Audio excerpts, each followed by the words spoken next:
Welcome into the Locked On Knicks podcast. Gavin, Schall, Alex Wolfe, and today we are joined by a bitter rival, the host of the Locked On Celtics podcast, John Karalis, Alex Wolfe, to talk. We're going to talk Danny Ainge, the guy who's currently with the Jazz, but spent a long time with the Celtics. John gives us a great look at how the Knicks can approach things with Danny Ainge, sort of, or if there's just nothing to be approached, because it sounds like he's just a stubborn man. We also talk about the Knicks offseason moves to this point and how things look from John's perspective, from a division rival's perspective, with moves like the Jalen Brunson signing.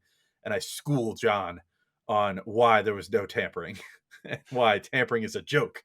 No, just kidding. But we get into all that next on Locked On Knicks. You are Locked On Knicks, your daily New York Knicks podcast, part of the Locked On Podcast Network, your team every day.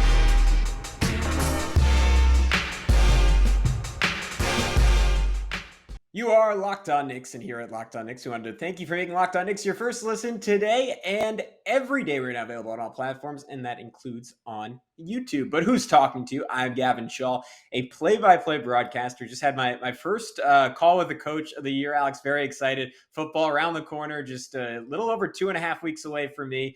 Some big games out in New Jersey, Don Bosco, Bergen Catholic, but much more relevant to your listening ears. He is Alex Wolfe, editor-in-chief of The Strickland, the greatest Knicks website out there. You can check them out on social media at thestrick.land. And we are going to be joined by a man who covered the almost NBA champion Boston Celtics. John's such a nice guy. I didn't want to do too many digs to his face, so I got to get some in the intro, Alex. But he's also brilliant and makes a lot of good points about Danny Ainge. So we'll get into all that with him right now in this first of a two-parter with our guy, John Karalis, right now on Locked On Knicks. Yeah. No, that's what I figured. Yeah. All right, cool. All right. Give it a few seconds, and then I will bring us in. All right. 3, 2, 1. All right, guys, as promised, we are joined by the great John Karalis. He's the host of the Locked On Celtics podcast. He also co-hosts the Locked On NBA podcast while also covering the Boston Celtics for the Boston Sports Journal. He wrote the Boston Celtics All-Time All-Stars. Great read.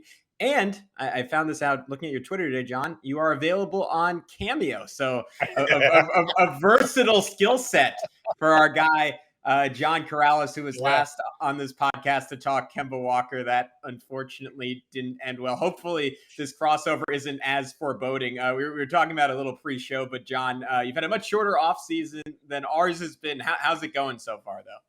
It's great. It's great. Looking at that preseason schedule and realizing there's a game in a month and a half, you're like, oh my God, that means camp opens soon. And I haven't taken my 2-week off-season vacation yet from Boston Sports Journal. I'm like, wait a second. For the first time in a long time, I need to squeeze a vacation in because this thing's going to turn around real quick. And I mean, hopefully from a Boston perspective, you get another long run. So it's fun. It's fun. You realize like, wow, after making that run before, you're like, this could be a long road, which everybody's hoping for.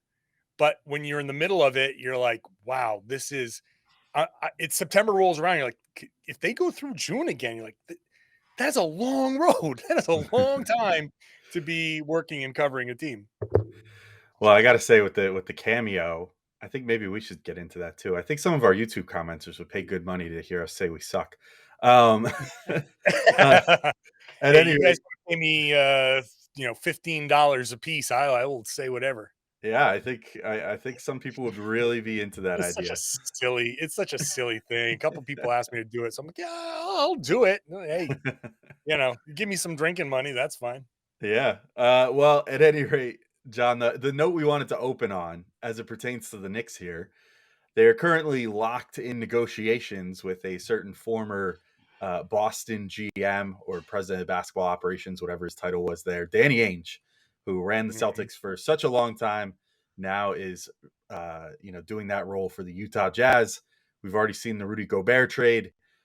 So we get the idea of what he's angling towards here. But basically, having covered and followed him for such a long time with Boston, how do you think Ainge is going to handle the Donovan Mitchell negotiations? Do you think there's a world where he continues to hold out indefinitely, which seems almost like it's out of spite? Or when push comes to shove, do you think the Knicks kind of meet him in the middle and a deal eventually gets done? Or do you think there's any chance that, being in sort of the opposite position of what he's used to being in without a mega desperate team, that maybe he just finally takes the best offer available at some point, which probably will be the Knicks? Well, I mean, I'll start with this.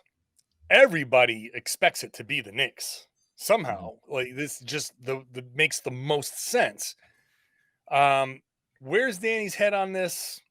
I think you look at his history and the jokes are there, but I think in a negotiation sense, he's willing to walk away. He's very willing to not do the deal, which works in his favor in this instance because if the Knicks are really like if they really want Donovan Mitchell and they know that Danny Ainge will walk away, and if there is, I wouldn't be surprised if you start hearing the rumors just like we heard with Kevin Durant.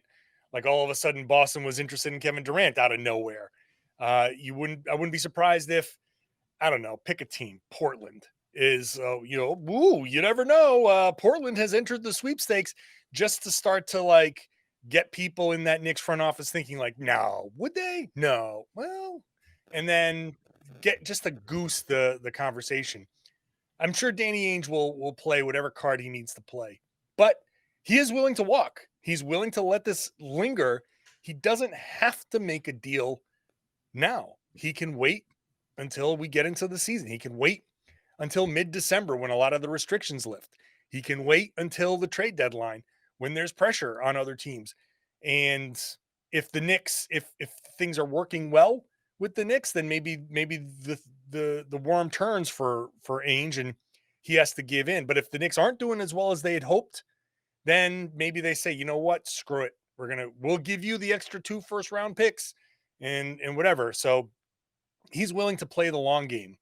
And he's willing to do whatever he needs to in order to get the deal that he wants. And it's going to be the deal that he wants. He does not like to do deals where he doesn't not just win, but like win handily, right? The Minnesota deal was like, oh my God, Minnesota gave up what? Go back to the Brooklyn deal for Pierce and Garnett. It's like, wait, those are all unprotected picks? He doesn't just want to win the trade.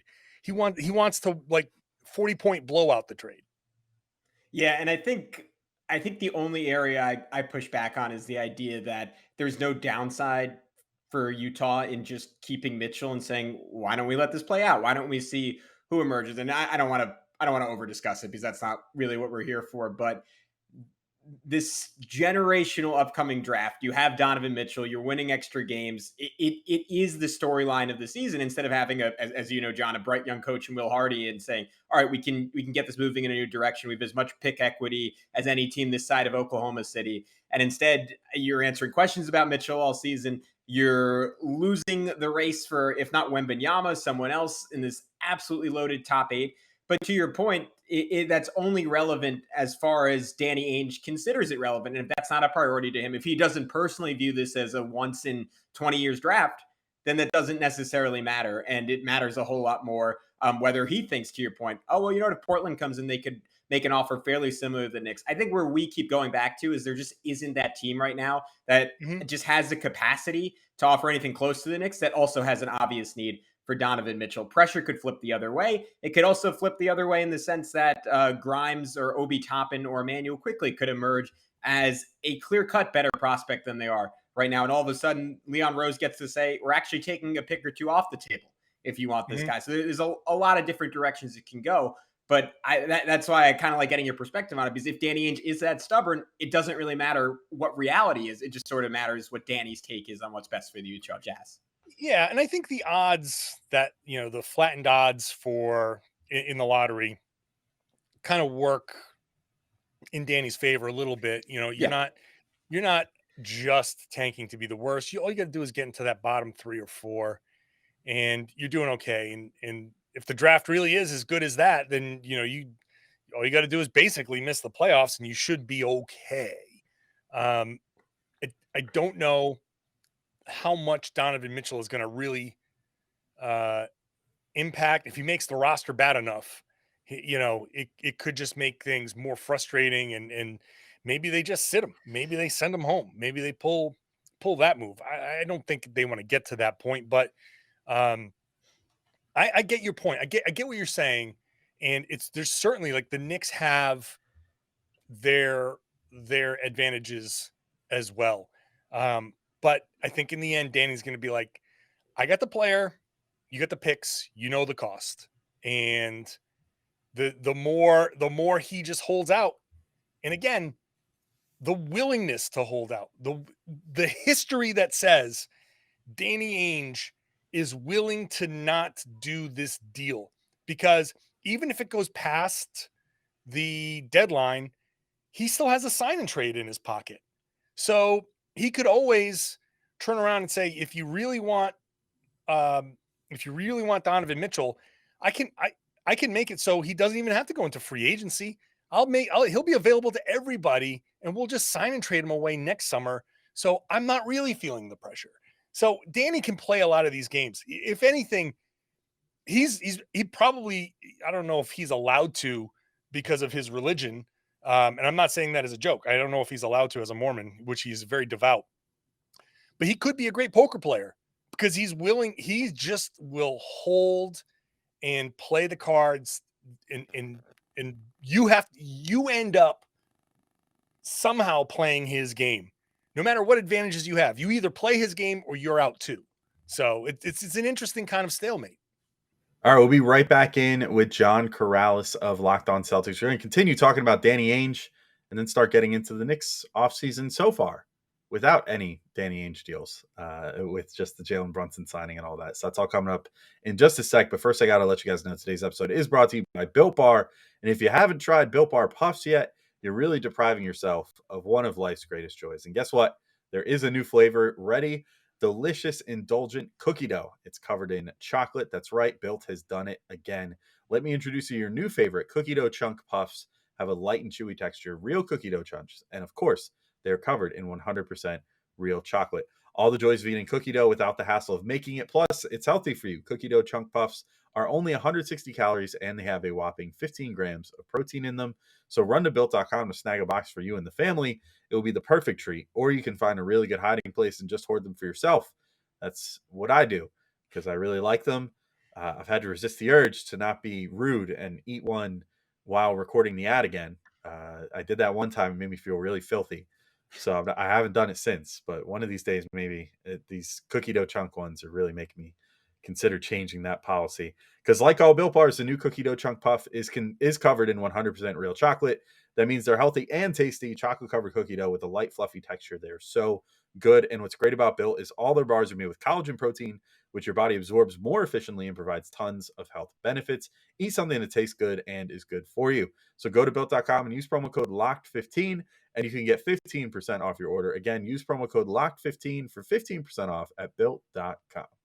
Yeah, you actually kind of led perfectly into how I wanted to sort of wrap this Ainge discussion up. And this is something I was thinking about while we were sort of planning the show here, and that I've been thinking about lately. And I think you're the perfect person to like bring this up with. But I'm kind of curious how Ainge handles being on sort of the other side of the negotiating table in a big deal like this. Like pre-Gobert trade, his experience with a situation like this was with Pierce and Garnett. But there was obviously a very desperate team in the Billy King Nets that went all in when they probably definitely shouldn't have, and made that huge deal. You can argue if the Timberwolves should or should not have gone all in too, but they also were clearly pretty desperate to like finally make something happen with Cat. They had their first like little taste of the playoffs this year, post Jimmy Butler and Tibbs at least. And, things seem to be going in the right direction there. So they were like, let's just try to make this splash, right? There doesn't seem to be that sort of market for Mitchell. And like, I think Ainge in the past has been more on the other side of the table where he's been the team that's more like the Knicks for years, at least where the Knicks are right now, right? Like he was in on the Anthony Davis discussions, on the Paul George discussions, on the Kawhi Leonard discussions, like every available star. It was almost like a running joke where it was always just like, oh, the Celtics are in on him, like, oh, Danny Ainge might surrender some of the picks, but then never did, because that's, I think, where his biggest reputation of being a steadfast guy comes from, at least to me. So how do you think that he handles being in this opposite position where he's never really had to be the guy that has the potential of discord on his roster? You know what I mean? Like he's always been the guy that's in the situation that the Knicks are kind of in right now, which no matter how many people want to say the Knicks are desperate, I don't get desperation off of them at all. They have a young core. They just signed a big free agent, that they're very happy about, that they're excited to bring in and have start playing. They have, good young players. They just re-signed their first guy that they've re-signed off a rookie deal in like 20 years in Mitchell Robinson. They're probably about to do the same with RJ Barrett. So like, morale is pretty high with the Knicks right now. And I think they're really happy if it's not evident by the steadfastness that they're showing in their negotiations with Ainge. I think they're pretty happy with what they have right now, on the team. And they're really happy with these young guys that they've kind of unearthed in the late first round and all that stuff. And they, I think more so than the Jazz, can just say, well, we don't have to do this deal. Like if we don't do the deal, we have a team that the fans are excited about, and half the fan base anyway wants us to not make a move because they're all like, oh, just build with the young guys for once, blah, blah, blah, like it's not like they're going to get destroyed by at least the fan base if this happens, where they don't trade for Mitchell. So like, how do you think that Ainge handles that situation where he's never had to be the guy with the disgruntled star? He's always been the guy holding out his pieces and not trading for the disgruntled star thanks to a high asking price. Yeah, I mean, I actually push back on a little bit that he has been. Actually, you got to go way back to when he first took the job. He came into a team with Antoine Walker and Paul Pierce, and they had some middling playoff success. They had that big comeback against the New Jersey Nets that, they had made some runs. They were, in a way, a little Knicks-ish in there. They had some intriguing players. They had Paul Pierce on the roster, they had Antoine Walker. They kind of had some, I don't know if it was fake playoff success, but it was like one of those, like they caught a couple of breaks or whatever, and they made some runs there that maybe made people feel like they were further ahead than they really were. And then, so Ainge comes in and immediately he trades Antoine Walker. And it's like, wait a second. I thought we were going to build around these two guys. And he's like, nope. And comes in right away and makes 6 trades in his first offseason. Antoine's out.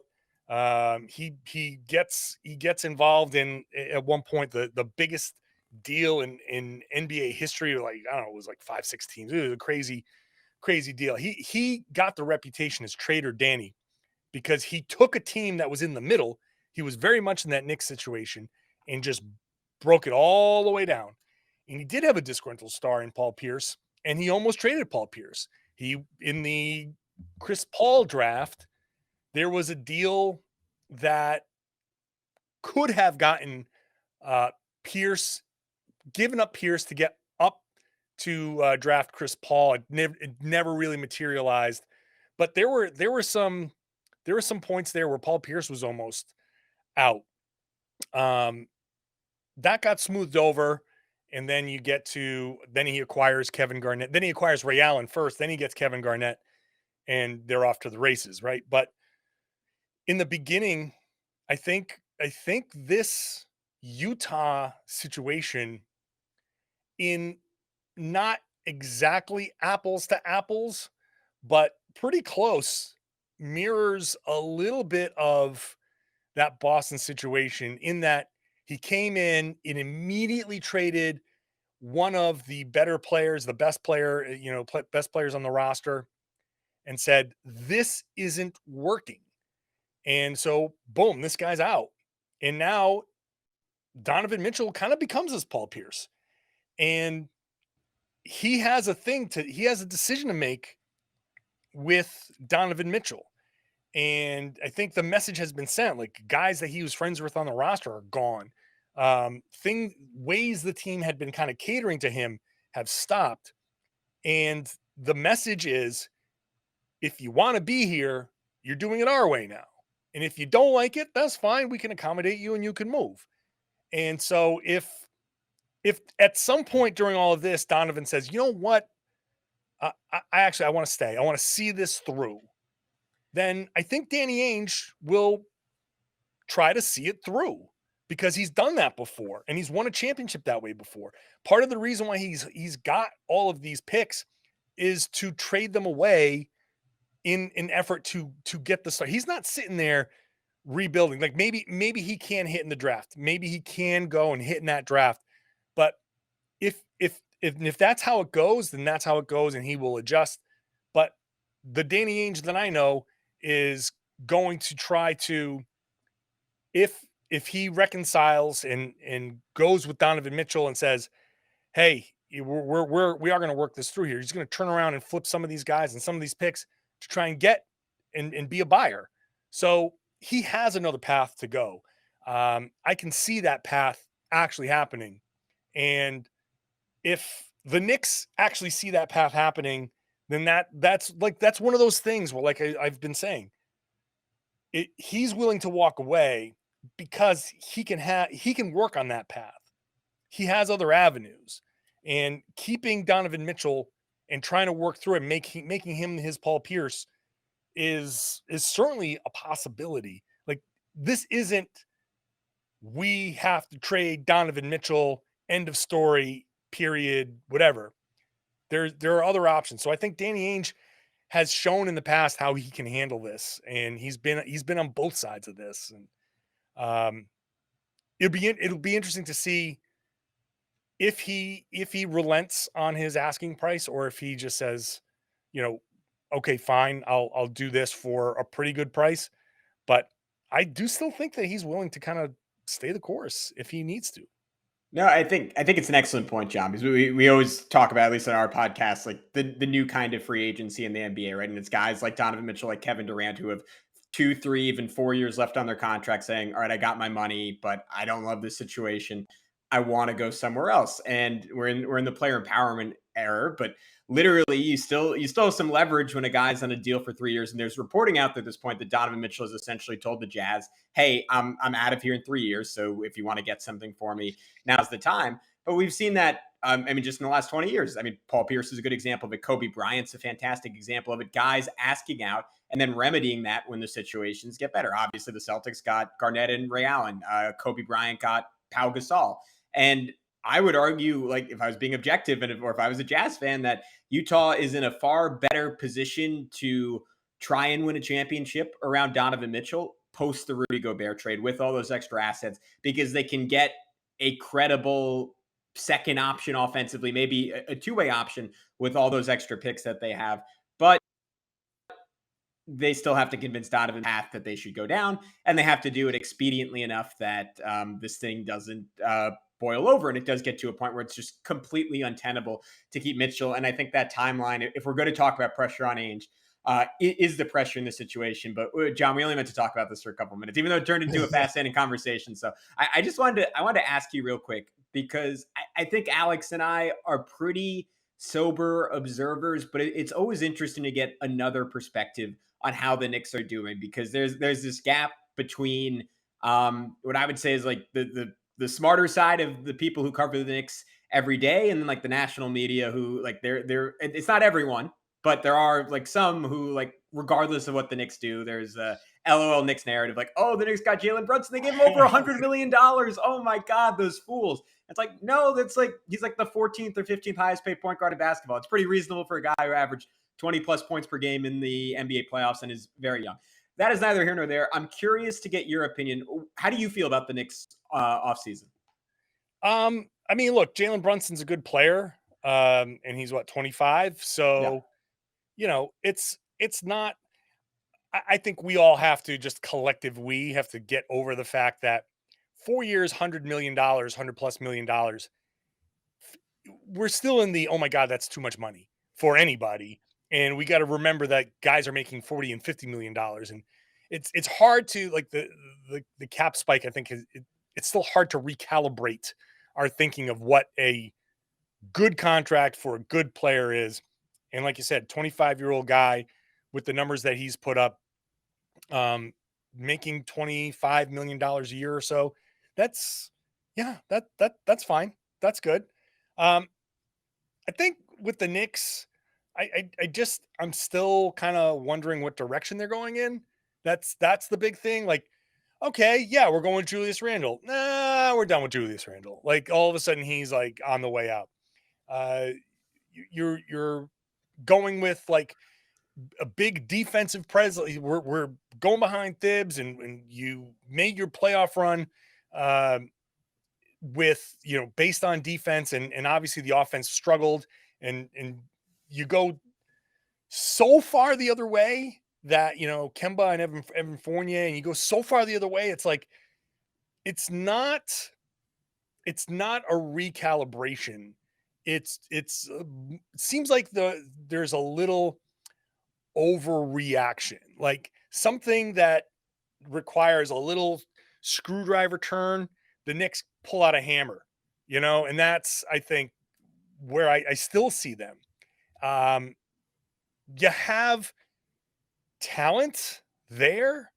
I'm not sure about the exact collection of talent and the fit of that talent, but there's there a trade or a coaching change or a philosophy change away from something snapping into place. I don't see the Knicks making a ton of sense. I think they're still a middle of the pack team. Even with Jalen Brunson, I still think that they're fighting to, like, their big fight this year, I think, will be to avoid the play-in. And can they get up to that 6th seed? And I don't think they can. But there are things like RJ Barrett taking a step forward. Does Cam Reddish figure himself out? What exactly is the impact of Jalen Brunson as the guy? What other moves are you going to make? Do you make the Mitchell move? Do you move Julius Randle? Like, a lot of these things, there are still questions to be answered. So I don't think the Knicks are like a particularly dangerous team this upcoming season, but there are pieces there that you can talk yourself into, but there are certainly moves to make. Like they're kind of like still in the amass talent and kind of figure things out kind of stage to me. Yeah, I think that's about where most Knicks fans would land them too. I don't think that outside of maybe the most delusional, I don't think anyone is like thinking, "Oh, this team, even if they get Donovan Mitchell is like, you know, Somebody's getting a tattoo, Knicks yeah, champions 2023, right? Like Already there's got always it. yeah. Already Yeah. have it. Where's there's the always tattoo? one.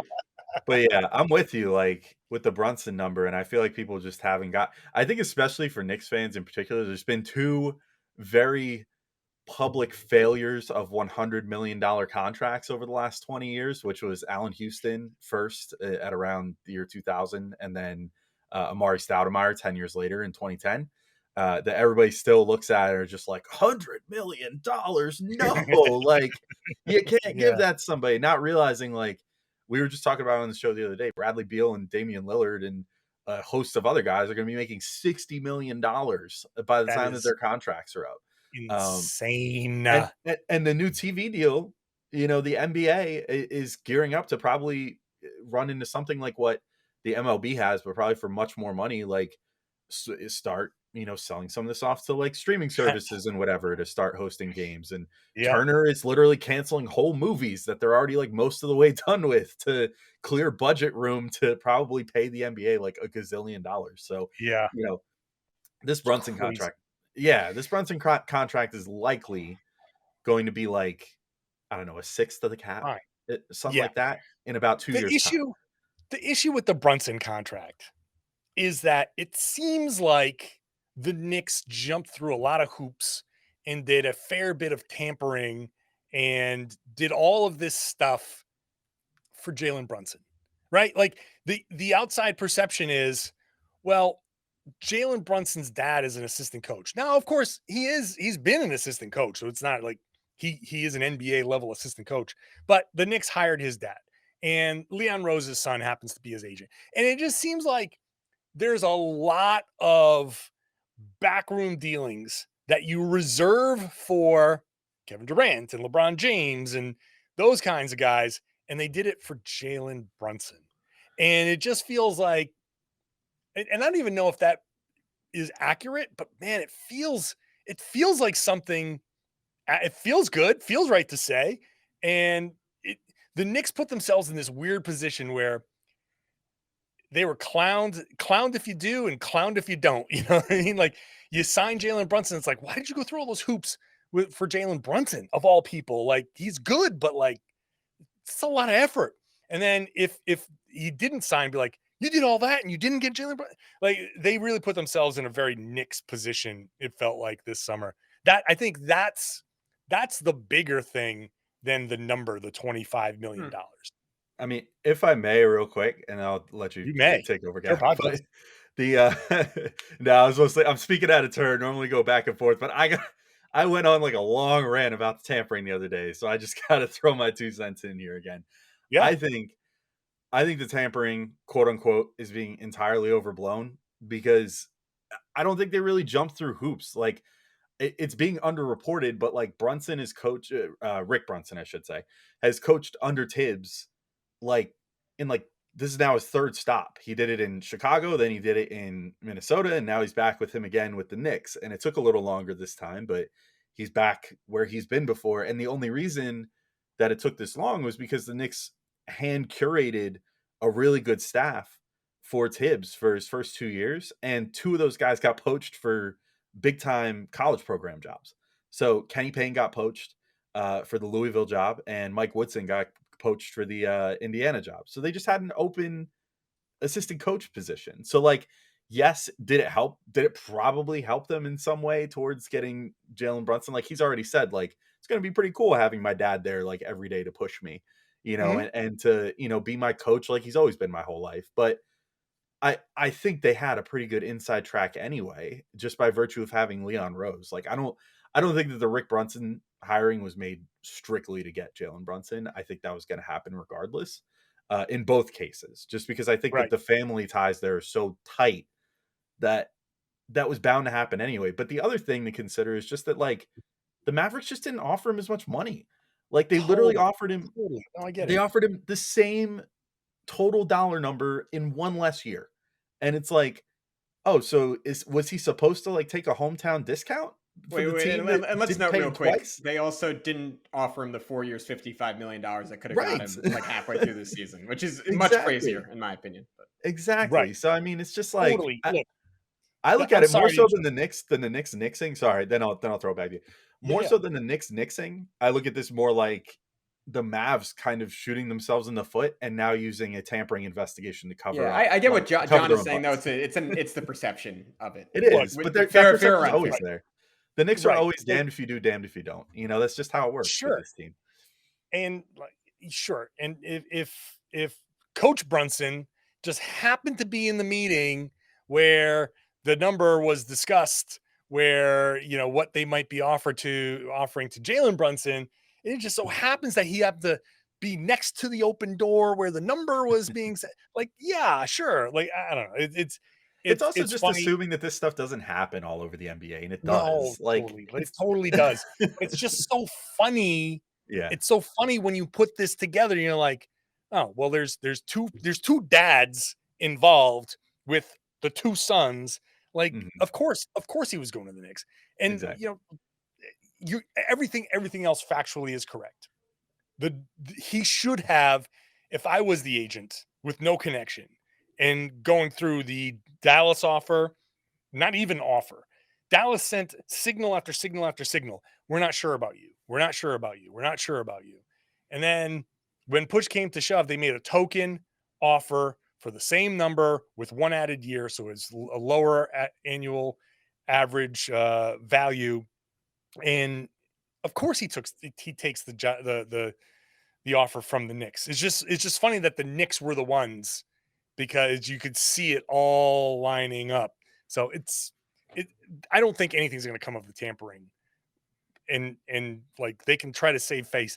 Dallas has a lot more problems that they need to try to save face from. This is the least of their problems. So it's just the narrative being out there is just it's funny. That's all I can say. It's funny. Considering the Knicks history, anything that happens, even if it's coincidental, you're like, oh, of course this is going to happen to the Knicks, right? Sorry, I do I'm the boss guy I who do finds think the comedic part of it to me is if it was any worse of a player, literally no one would care. And if he was slightly better, then people would be lauding the Knicks as this being like the move of the century to put Yeah, all right. this together. It's specifically the level of player he is. So I hear you on that. John, 32 minutes in. Let's talk some Boston Celtics. Let's get into it. If you ever wondered why Locked On Celtics never makes time, No, this is why. we're right there with you, brother. We're right there with you. All right, guys, that is it for today's episode with John Karalis. But if you enjoy some Boston Celtics talk, which I know you all do, we'll be back with John tomorrow to continue this conversation, but this time focused on the Boston Celtics perspective. How real is their pursuit of Kevin Durant?